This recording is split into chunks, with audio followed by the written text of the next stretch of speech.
I'm pregnant. We're finally having our child. Ever since we got married, we both wanted children, and with my dreams finally coming true, I excitedly broke the news to my husband, Bob. I had expected Bob to be overjoyed, given all the struggles we'd been through, but his reaction was far from what I'd anticipated. It felt like I had been pushed off a cliff. My name is Catherine, 40 years old. I was confessed to by Bob and we got married when I was 30. I always admired the idea of marriage and dreamt of building a happy family one day. I had this vision of a life surrounded by a loving husband and children, full of smiles. However, due to my serious nature, I was hesitant to get into a relationship, and before I knew it, my 20s were almost over, and I felt increasingly anxious. I also have two sisters, both of whom were already married by the time Bob confessed his feelings to me, which made me feel even more pressured. So, I quickly responded to Bob's confession, and we started dating. We worked at the same place, and I had interacted and worked with Bob before. So, I had a pretty good idea of his personality and felt positive about him, which made it easy for me to give an affirmative answer. Though we dated for only a year, I was drawn to his cheerful and easygoing nature, something I lacked. I believed that we could complement each other well as life partners. It seemed Bob felt the same way, as we quickly decided to tie the knot. You know, I tend to be overly optimistic. I believe we need someone serious like you, Catherine. I think with you, we could have a stable life and make a great couple. I had always been somewhat self-conscious about my serious nature, so hearing these words from Bob meant a lot to me. While we weren't madly in love, I could say with confidence that there was love between us, and I believed we could have a happy married life. After getting married, we both worked. We were already in our 30s, and considering our future, we decided we wanted children soon. Both of us held senior positions, so our salaries were quite high. We always hoped for 2 children, eagerly anticipating the day they would come into our lives.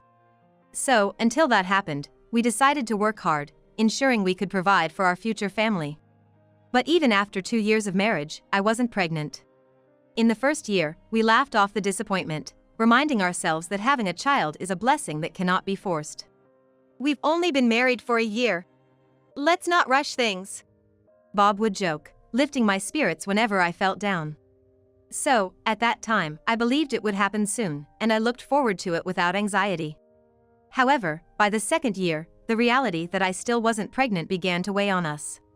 Bob, too, started looking somber, having assumed that by now, we would naturally have a child. Our shared anxieties led to disagreements, and we even had heated arguments about it. Considering our age, it seemed concerning that we hadn't conceived yet.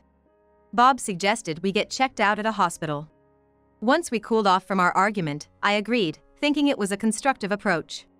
We both went to the hospital for tests, which revealed there were no health issues. It was a relief since I had been worried about potential fertility issues.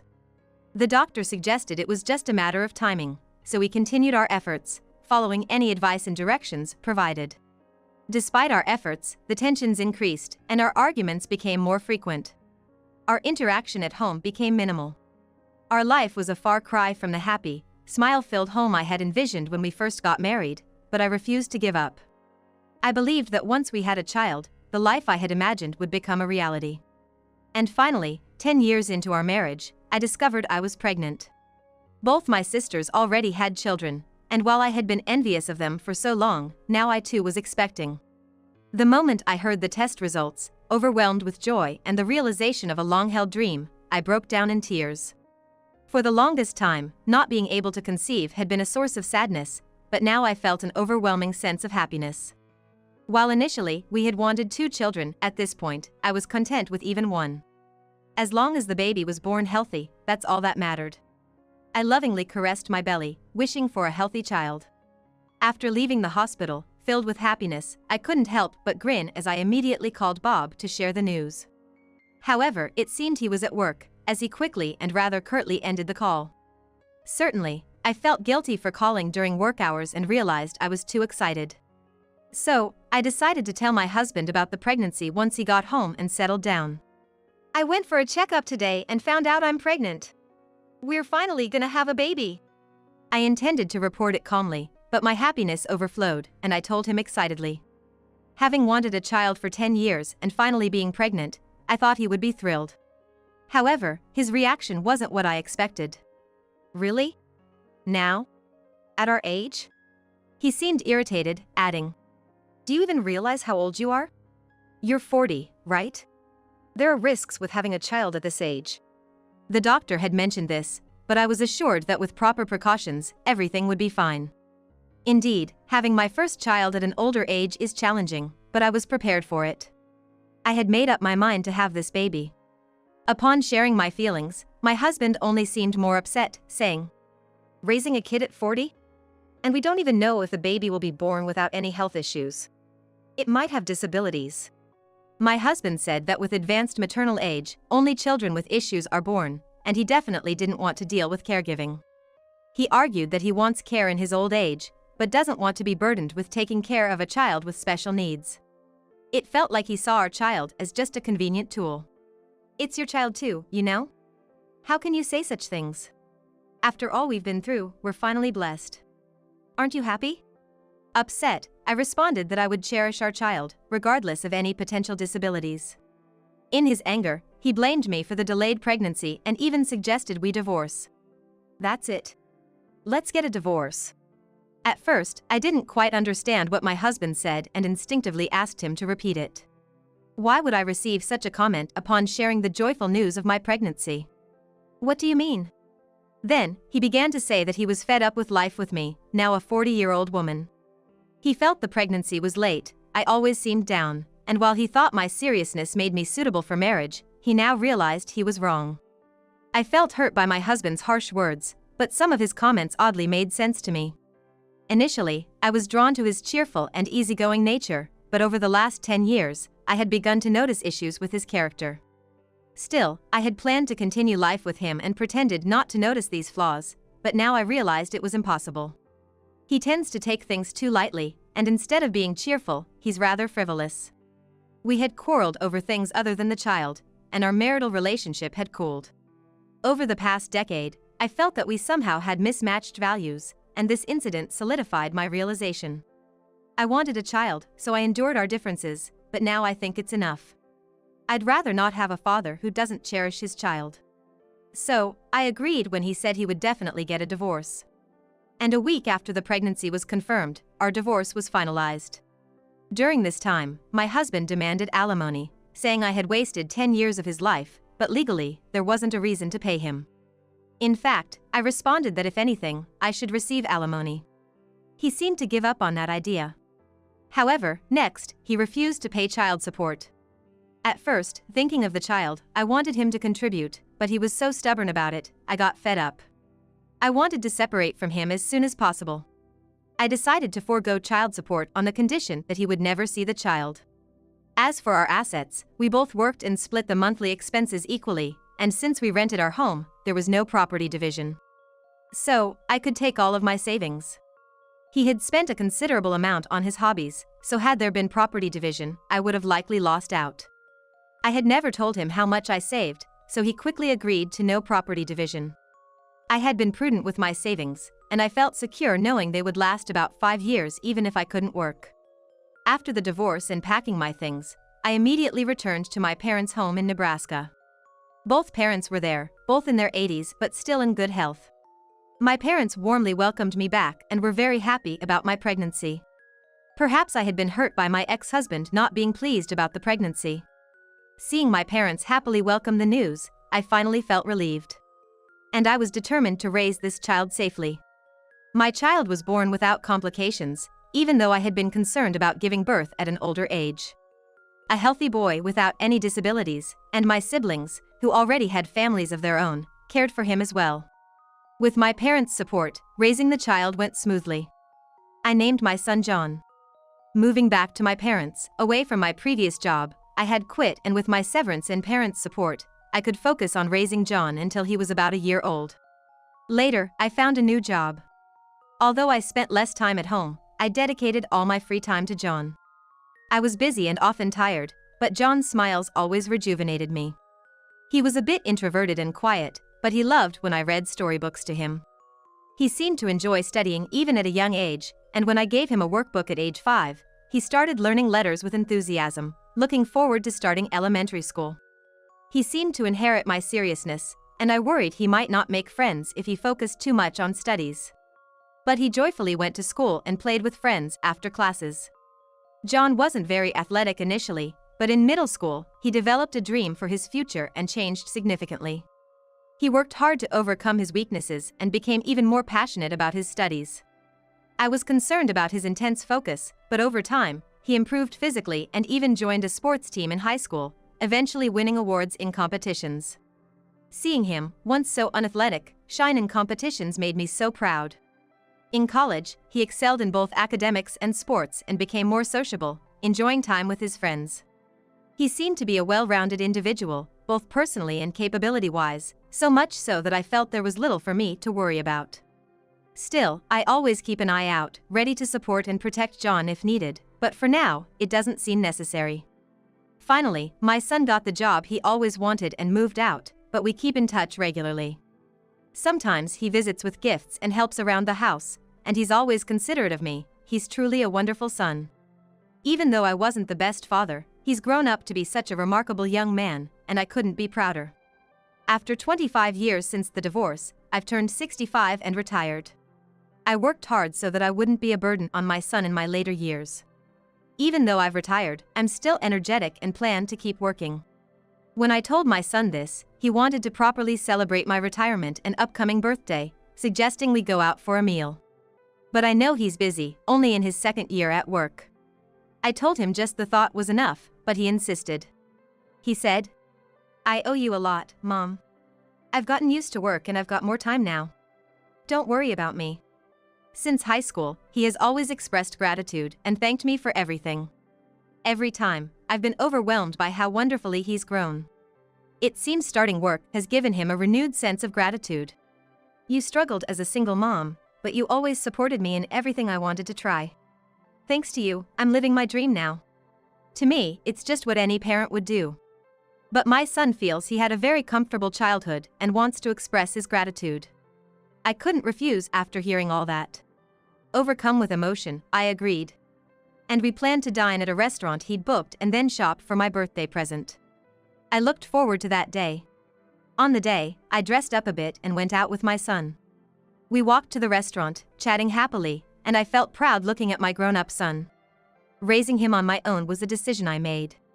I had help from my parents and siblings, so while it was hard, it wasn't unbearable. He used to be so small, but now he's grown so much, I thought, looking up at my son who was now taller than me. Over time, my son's face had become more mature, and as I noticed the passing days, I felt happiness. But then, I suddenly felt like a bucket of cold water was thrown over me. "Catherine, long time no see." At first, I didn't recognize the voice, but then I realized it was my aged ex-husband. He was with a woman who looked younger than him.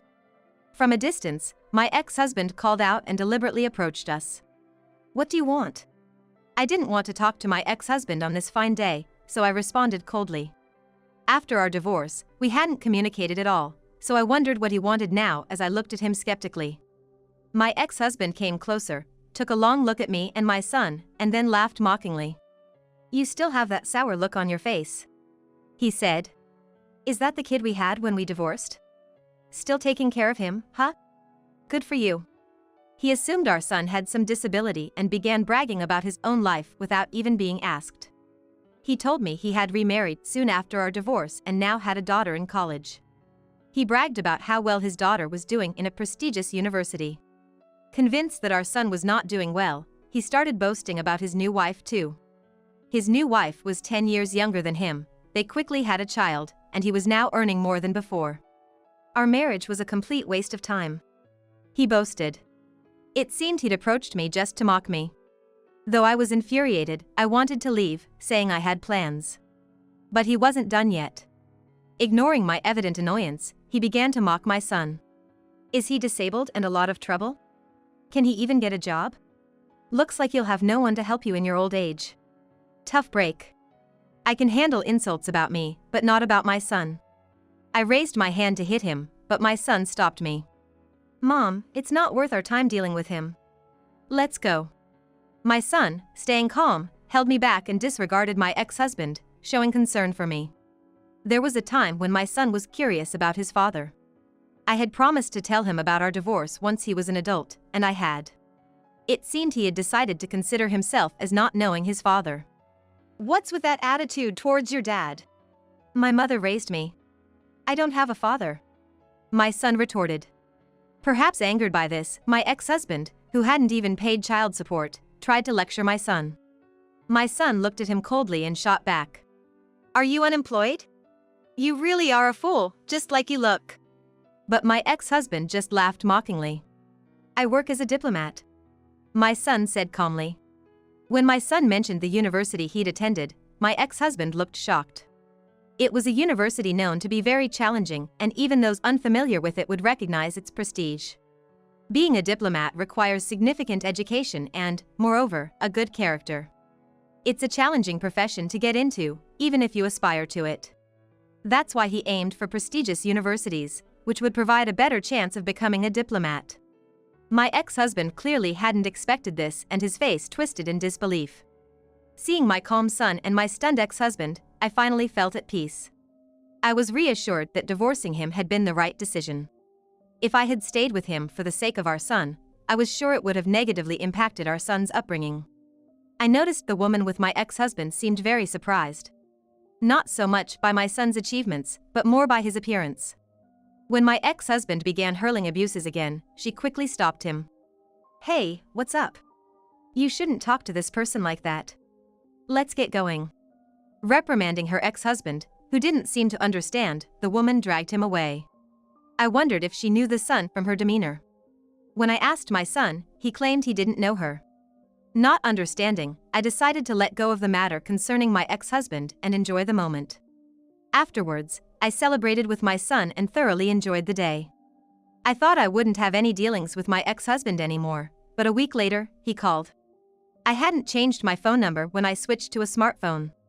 I had intended to keep my ex-husband's number for a while and delete it later, but with parenting and work, I had completely forgotten. So, when the call came, I was surprised and considered not picking it up since we had nothing to talk about.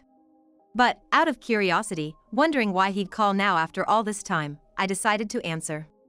When I picked up, the first thing he blurted out made no sense. Let me talk to John. This situation is bad. He sounded desperate, almost pleading. I was taken aback.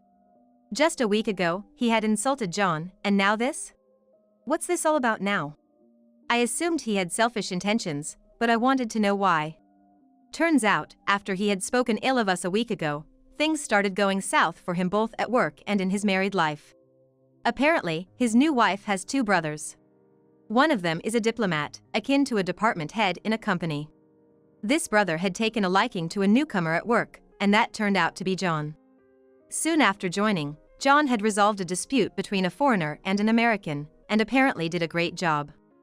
Furthermore, besides English, John could speak 3 other languages, and his zeal for learning made him the focus of attention as a promising newcomer. This led to him getting more opportunities to talk with his superiors, and it seemed they got along well. Now they even hang out on weekends. I had heard about this from John. He seemed to be enjoying his job already, and I remember feeling relieved. But I had no idea that this superior was related to my ex-husband's new wife. I was shocked. And this brother seemed to be quite fond of John. He apparently often discussed with his family about having John marry his niece, who was close in age to John. This niece happened to be my ex-husband's daughter, and the brother wished, if he had a daughter of his own, she would marry someone like John. Moreover, not just because of his skills, but because of his good character, the extended family, despite never meeting him, seemed to think favorably of John. Apparently, out of consideration, thinking a father might not be thrilled about potential son-in-law discussions, my ex-husband was kept in the dark. So, his new wife knew John, and she had shared about the incident a week ago with her brothers. The relatives were quite angry with my ex-husband. That woman ratted me out. She even started talking about divorcing me. Even if they're divorced, when someone verbally abuses their own child and ex-wife like that, any sensible person would naturally want to divorce them. I guess it's inevitable for Bob's wife to think he'd verbally abuse her and their daughter too. Furthermore, my ex-husband, Bob, was about to retire, and he had a good job opportunity recommended by his relatives. But now, it seems like he might lose that opportunity. On the other hand, the brother of his current wife seems to be a big-shot CEO. Bob had gotten a job through his connections and apparently made money easily. Thanks to that, he never had to worry about work or money. But because of this incident, it seems people no longer trust him, and he might not be able to get the job he was planning on. I was planning on having a carefree retirement. Can you ask our son, John, to help me out? When a father's in trouble, his child should help, right? Bob, who never really cared about our child and didn't even pay child support, just wanted to use him for his own convenience. I was beyond angry at Bob's audacity. I was simply astounded. You agreed not to see our child in exchange for not paying child support when we divorced. John doesn't owe you anything, so you better figure things out yourself. I don't want to live a lonely life in my old age. Why don't we get back together? John would be happy living with his father again, right? Come on, let's live together. I firmly declined, but Bob kept spouting nonsense. After all those hurtful things he'd said, I was just appalled at what he was suggesting now. The very thought of living with Bob again made my skin crawl. There's no way. You made your bed, now lie in it. Didn't you say you didn't want the responsibility? I firmly declined and ignored Bob's pleading voice, hanging up the phone. Without delay, I deleted Bob's contact information. Since then, John and I have been living our lives smoothly. When I mentioned Bob's call to John, he told me that his relationship with his boss was still good. John was surprised to find out just how much his boss wanted him as a son-in-law. I don't know the details, but I've heard that Bob's been kicked out by his second wife and is now struggling. Bob, who said he wanted to enjoy a lively retirement, seems to be living a tough life alone, jobless, and with little savings. His second wife was apparently wealthy, so he probably relied on her and didn't save much for his retirement. I had stopped caring about Bob, but remembering the things he did in the past, it felt like karma. As for me, life isn't exactly as I'd pictured when I married Bob, but I can say I'm truly happy now. Nowadays, I'm careful about my health so I don't become a burden to John, who's working hard, and I enjoy my peaceful life living alone. And I'm looking forward to the day John introduces me to my future daughter-in-law and I get to meet my grandkids. Every day, I live my life happily and energetically.